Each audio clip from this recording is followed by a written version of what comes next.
Good morning, and today we have Dr. Wilkie from Richmond Avenue Clinic. And she's here to answer a few questions that we have because we get these questions all the time.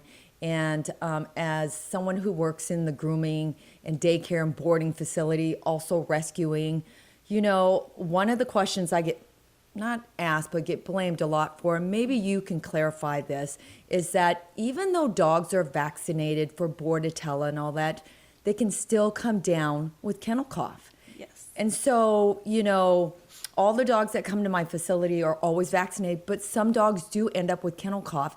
And then they call me and says, you gave my dog kennel cough.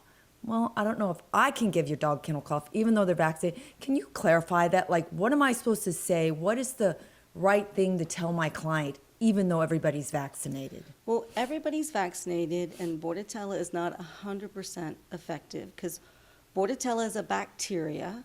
It's whooping cough in the human realm.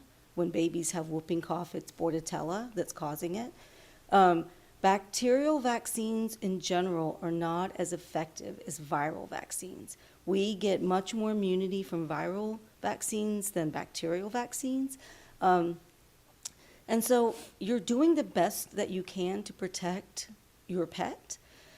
I would also say that there are probably 12 different influenza, upper respiratory viruses that could cause a dog to cough at any one time, and we don't have vaccines for every one of those. Mm-hmm. So there are other things that this dog might be coughing from that it got in a setting where there are multiple dogs other than just Bordetella.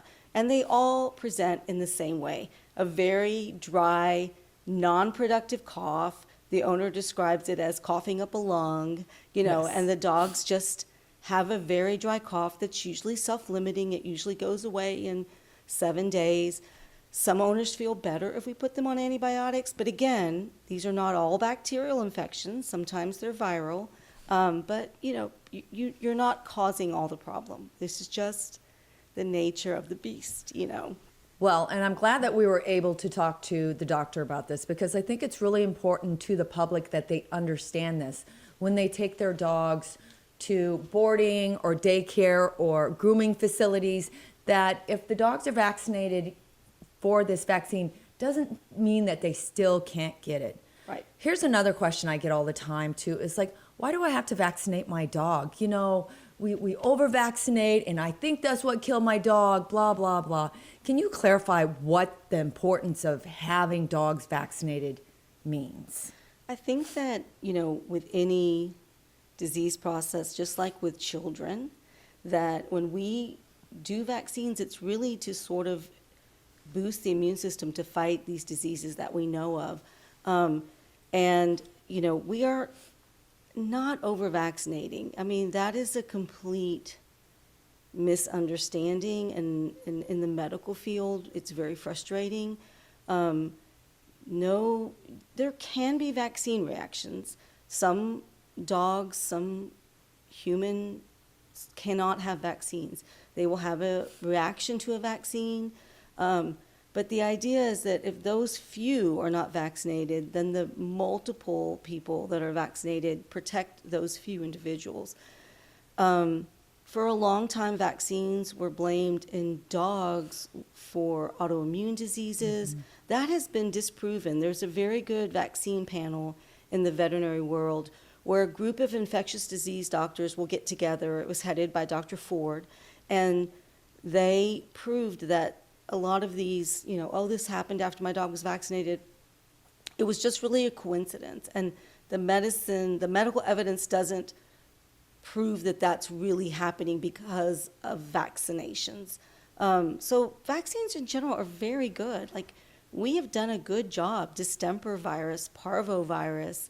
There are diseases that were devastating the canine community that we have done a great job in stopping those diseases. I hardly ever see a parvo case anymore. Yeah. And I'm lucky because I live in a community where most people vaccinate their dogs. Yeah. There are some vet hospitals that see a case every week, At the shelters. And shelters. Yes. It's just terrible. I think people just really don't understand the importance of vaccines and what a marvelous thing they've done in stopping disease. You know, I also get a lot of questions from clients in reference to, you know, we live in a state that is deplorable for animals. Yeah. We have so many strays. There are so many rescues doing so much work to try to save these animals. You know, and we also live in a state that heartworms are horrible.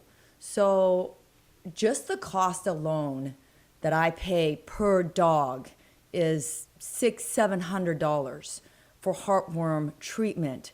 When these are just, you know, something that can be taken